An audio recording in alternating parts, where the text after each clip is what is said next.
Okay, so I'm going to talk about this paper that we wrote with Oliver Hahn last year.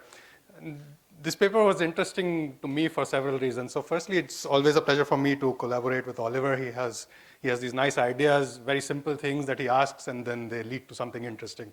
And one of the interesting things, so the thing that became very interesting, and it was interesting for me as well, was that it took me back to Paddy's office after a period of, discussing raw physics, unprocessed, ideas that are still being half formed and so on. And I did this with Paddy, so this was last year, and it was after a gap of about 7 or 8 years. Yeah, so the last time that I remember doing this was in a brief unemployed phase when Paddy had invited me to IUCAA between finishing my PhD and joining my first postdoc. So this was great fun. The other reason this was interesting, I realized, is that this is the first time that I have cited Vasanti. And this is a paper that Paddy and Vasanti wrote, and I'll talk about this. If the relativists are worrying about screening, notice that it's in quotations. Okay, so we'll see what's going on. So we've had a couple of excellent talks by observers on why large volume surveys are now taking the place of, they are taking the forefront in cosmology. On the theoretical side, keeping up with these large volume surveys are simulations. So what I've called this is the age of simulations, because what you see here, this is one of the first of these series that started coming out about 10 years ago, the Millennium Simulation. And now in the last few years, with computational resources bolstering up, you have a lot of these large simulations coming up, and really these are exploring gigaparsec scales and above. So one question that comes up is, at least this came up about 10 years ago, is that how are you running these simulations? So this is a theorist's point of view. What goes into these simulations? What does an n-body simulation actually do? And if you look at the standard texts, you will see that these simulations are basically solving Newtonian dynamics. So the question arose, once you start approaching gigaparsec scales, what exactly are you solving? Yeah, so why should you trust the results of a Newtonian simulation when the size of your boxes are reaching gigaparsec scales, where you know that relativistic effects must be important? Okay. So this was a question, and this is going to be the focus of the talk. So I'll briefly tell you about what these simulations try to simulate, collisionless dynamics, or what's the point of giving this talk. And then I will focus a little bit on something that people who are familiar with, graduate school cosmology would know. This is the Newtonian gauge, which is one of the gauges that one uses when studying general relativistic cosmology. And what we know is that the freedom of coordinate transformations in general relativity, it manifests in perturbative cosmology as the freedom of a choice of gauge. You can choose your variables, and you can define them in particular gauges, and the choice of gauge is up to the user. It depends on convenience and various things. And there are certain quantities that are invariant upon transforming from one gauge to the other. These are the quantities really of most interest.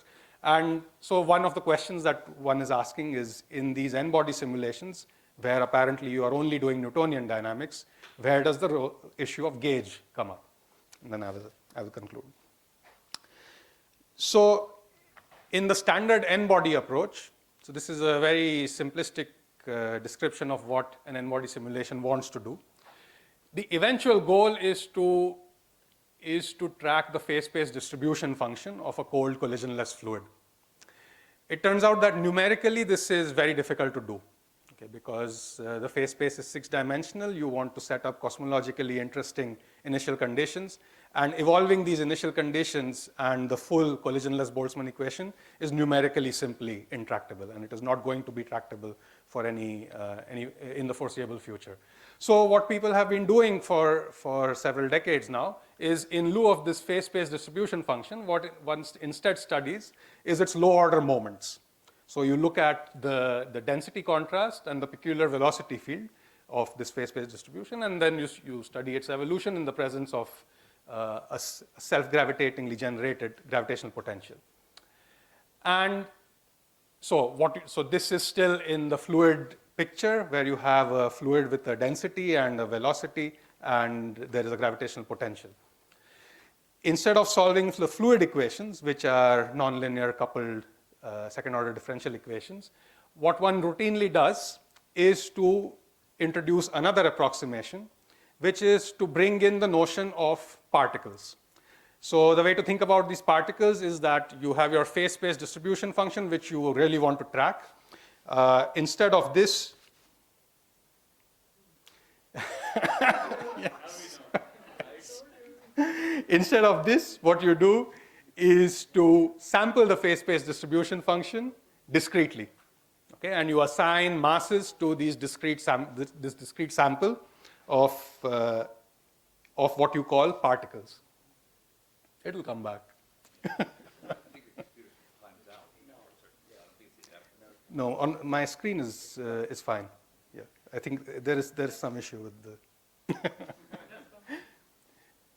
All right. So these particles are basically tracers of fluid flow. Yeah. And this has been the standard approach, although you should also take a look at this paper by Oliver and collaborators from 2013, where they started exploring for the first time extensions to the standard n-body approach, where instead of doing discrete points, you use line segments or area elements. Maybe it will be useful if I borrow someone's, yes. Yeah. That's right, okay. Exactly, yes. I'll finish on time, don't worry. So in the standard scheme of doing things, in running the simulation, you have some initial conditions, and you have these particles. So these particles have positions. So now I run the simulation, so I want to calculate the positions and velocities of the particles at the next step, and it's done in this simple way. You update the positions using the current velocities. You update the velocities using the Euler equation sourced by the gradient of your gravitational potential. And you update the gravitational potential itself. This is a self-gravitating system. So you update it using the Poisson equation with the density defined by the new particle positions. Okay, and then you cycle back. This is a simplistic way of doing it. And then for numerical stability, you explore various techniques, and the symplectic structure of these equations is employed, and so on. And what you can show is that, so this is a Lagrangian picture where you have these particles and you're following so these are fluid elements and you're following their motion. And this is equivalent to an Eulerian picture in which you sit at a point and you solve basically these three equations: the continuity equation, the Euler equation, and the Poisson equation.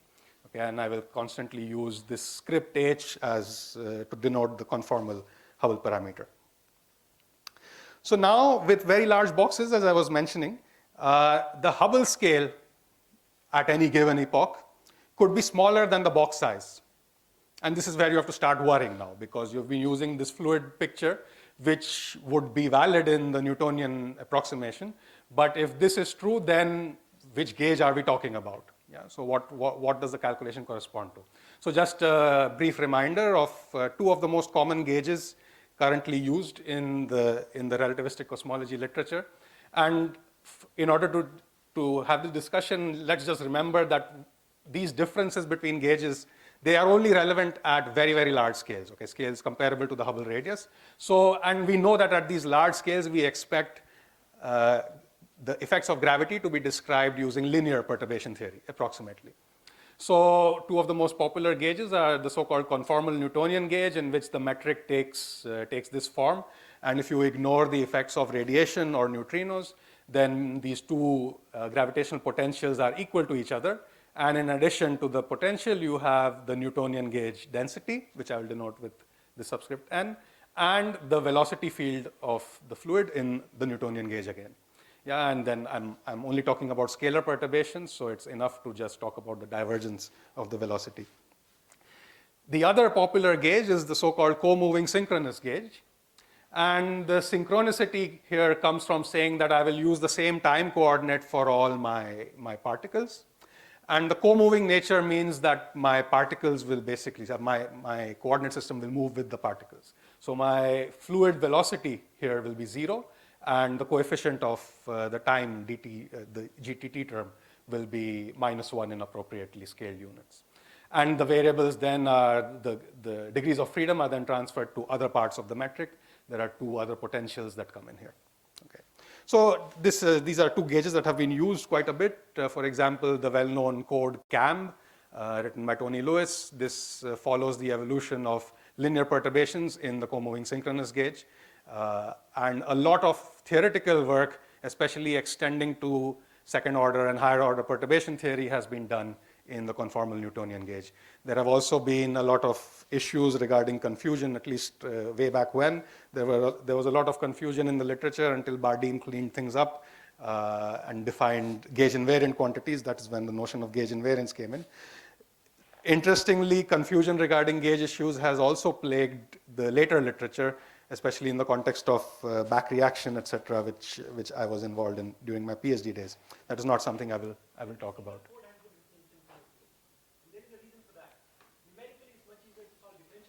True. Which actually arise in the other case. So theoretically, for analytic calculation, it's great thing.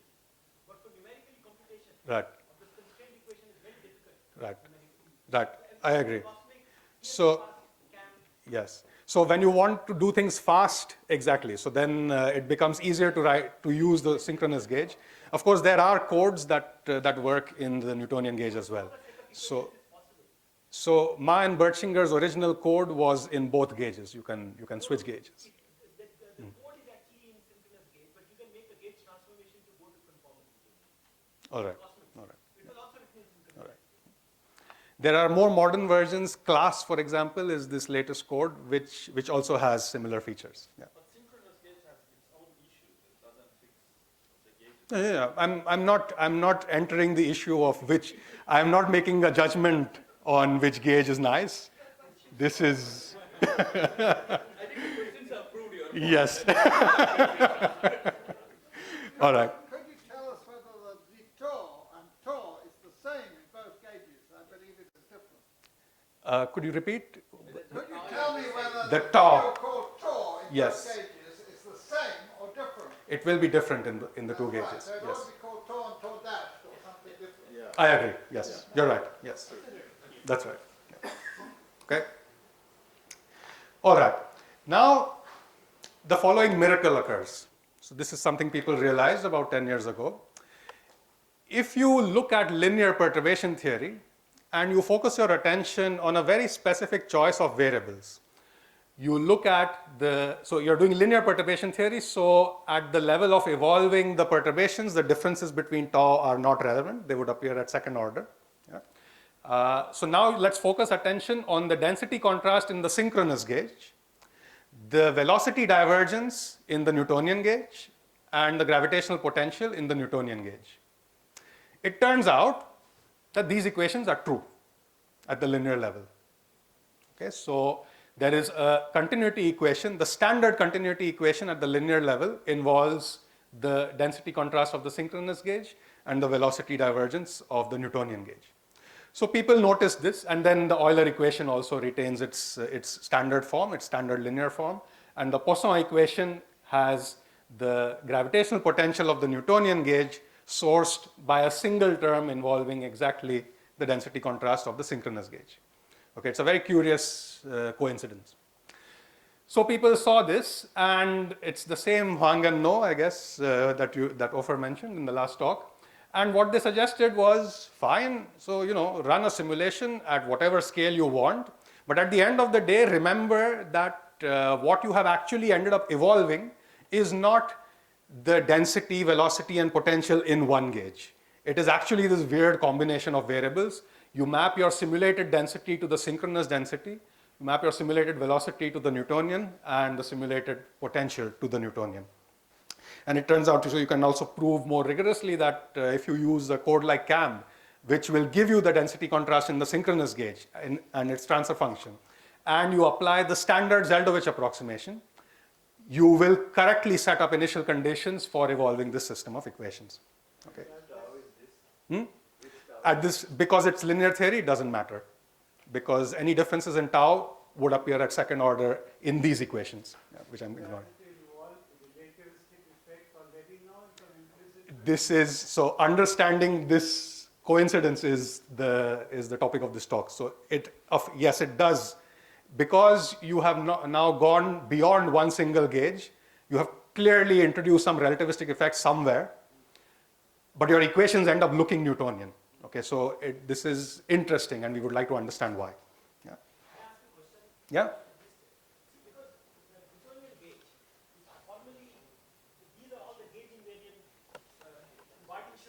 Newtonian gauge, all these delta, V. Not delta, no? It's the correct delta. It's the correct, no, it's delta plus a term proportional to theta. That is the gauge invariant quantity. Delta Newtonian is not gauge invariant on its own. But V is. No, delta plus 3h theta is. Right. But in the gauge, the Newtonian gauge, they become gauge invariant quantities, right? So maybe we can discuss it after the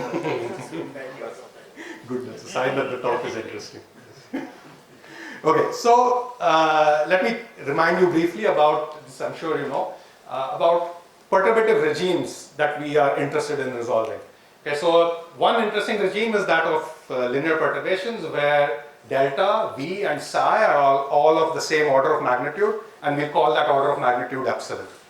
This is essentially sigma A, for example. The fact that the initial density perturbations seen in the CMB are all 1 part in 10 to the 5. That's the epsilon. The other perturbative regime which is of interest is subhorizon and nonlinear. So at very small scales where structures have started forming. Here there is no constraint on delta. Delta can be order 1. Yeah. Clusters are delta of 200. Okay. So delta is order 1. However, there is a small parameter in the problem. It's the ratio of the size of the Hubble scale compared to the scale that you're talking about. And this parameter being small tells you then that your velocities are non-relativistic for a cold collisionless fluid, and your potential is of order epsilon squared. Okay, so a simple spherical collapse model will already give you this scaling. So what we can do is to just write down, just set up a perturbative approach in which we don't constrain the order of magnitude of delta, and we just keep track of all possible terms that might be important in either of these two regimes, because these are the two regimes we are interested in. Linear theory on large scales, non-linear subhorizon physics on small scales. So is this fully relativistic? Or? This is fully relativistic with corrections given by the things in the brackets, exactly. In the conformal Newtonian gauge. Okay, so these are equations only in the Newtonian gauge. And what you can see already is that the continuity equation picks up a correction. The Euler equation is the standard form plus corrections which we will ignore. And the Poisson equation becomes very strange. Yeah, so Poisson equation picks up these relativistic effects. Okay. All right. So this Poisson equation, if you look at it carefully, you have basically a diffusion-like equation appearing. Okay, there's one time derivative and two spatial derivatives. And this is the hallmark of a diffusion-like equation. You can just massage the variables a little bit, change variables, from psi, I go to A times psi. I change my time variable to this beta, and then I define the density in a slightly different way, just to write it in a nice form. And this looks exactly like a diffusion equation with a source. It's a little misleading because this source has delta, and delta is evolving coupled to psi, so it's part of a nonlinear system, but it looks like a diffusion equation. And if I just now formally think of this as a diffusion equation, the diffusion scale is given by this quantity beta, which according to this equation is an integral of this particular combination of Hubble parameters. So I have a few comments about this particular equation. Okay, so because this is going to teach us, these are taught us some interesting things.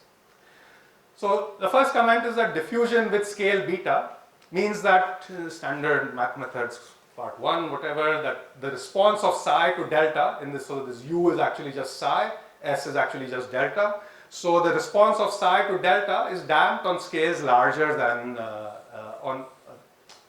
is damped on large scales, exactly. So for values of wave number much less than 1 over root beta, okay, because the Green's function goes like e to the minus k squared beta.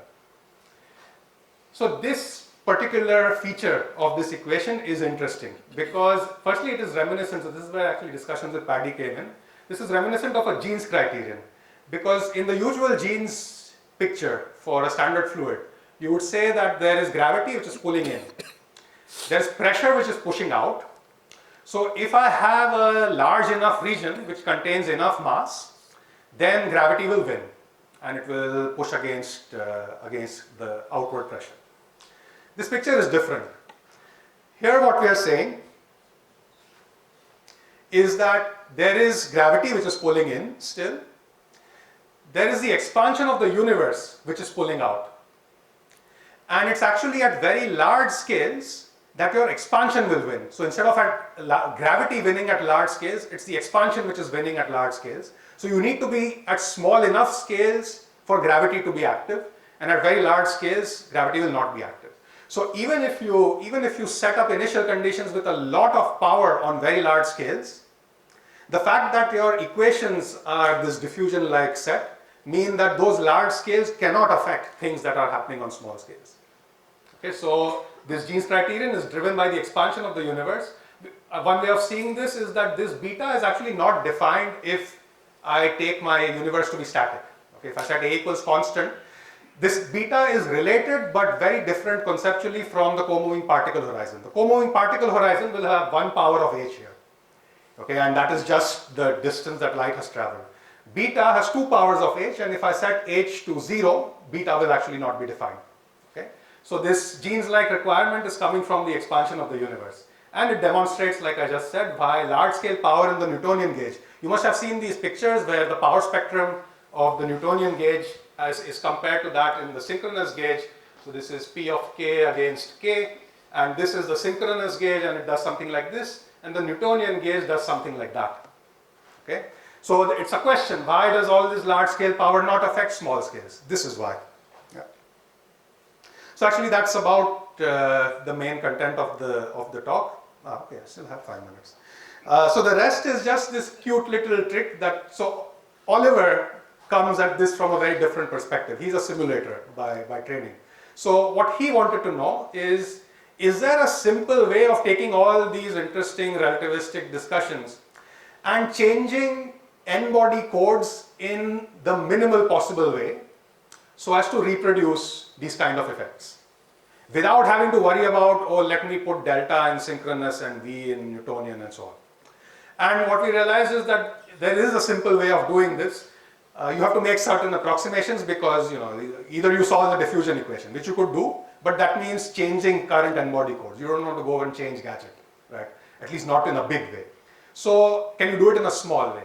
So you can if you make the following approximations. So basically you realize that in linear theory, well after the radiation matter equality, the Newtonian gauge potential obeys this equation. It behaves like the growth function divided by the scale factor. So in the matter dominated regime, it doesn't depend on time. Yeah, and then during lambda domination, it will start decaying slowly. So what we can do is to use this as an ansatz in our diffusion-like equation and just work through the algebra. And what happens is that that diffusion equation now becomes a Helmholtz equation. So this is also one of the nice things that I like about this set of calculations. You've gone from Poisson to diffusion to Helmholtz, which are all the three equations that I teach in math methods. Yeah. So this Helmholtz equation now has a scale. This scale depends on the Hubble parameter. It also depends in a particular way on the growth function, because you've put in linear theory as an answer, so that's not surprising. And this Helmholtz equation has now a screening scale. This is where the notion of screening came in. This is not genuine gravitational screening, because that, as we know, does not exist. This is where discussions with Paddy came in. He pointed out papers going back all the way to 68, Marochnik, followed by Saslow, and some work that Paddy also did. So we know that gravity cannot be screened, but in this particular cosmological context, there is an approximate way in which a screening scale does emerge. And then, you know, this is just a plot of the screening scale. You can forget about the yellow line, just look at the solid red line. This is the value of this L as a function of scale factor for a typical cosmology. And you can ponder about why this particular maximum is occurring at 1. It's another coincidence problem. Oliver went ahead and did simulations accounting for this switch from Poisson to Helmholtz, because this is what he was looking for. Poisson to Helmholtz at the Green's function level is the simple change of 1 over k squared to 1 over k squared plus a constant. So changing this in the code is incredibly simple, right? So this is very appealing. And when you do these simulations, you see that you are in fact correctly tracking. Let me not go into details of how these plots were made. Basically, they are taking ratios to the initial conditions to kill sample variance. But what you see is that what you expect from linear theory, which is the solid lines, And what you expect from the points, which are the simulations, is quite similar. So am I out of time? 1 minute or so. Okay. Yeah. So let me just make one point in case there are people who are familiar with these kind of things. So you can also write this in a slightly different language, this shift from Poisson to Helmholtz. Because what you realize is that what you're doing in the Poisson equation, you're taking the Newtonian gauge psi and you're relating it to the synchronous gauge delta without this term. And in the Newtonian gauge, this is the Newtonian gauge psi and the Newtonian gauge delta.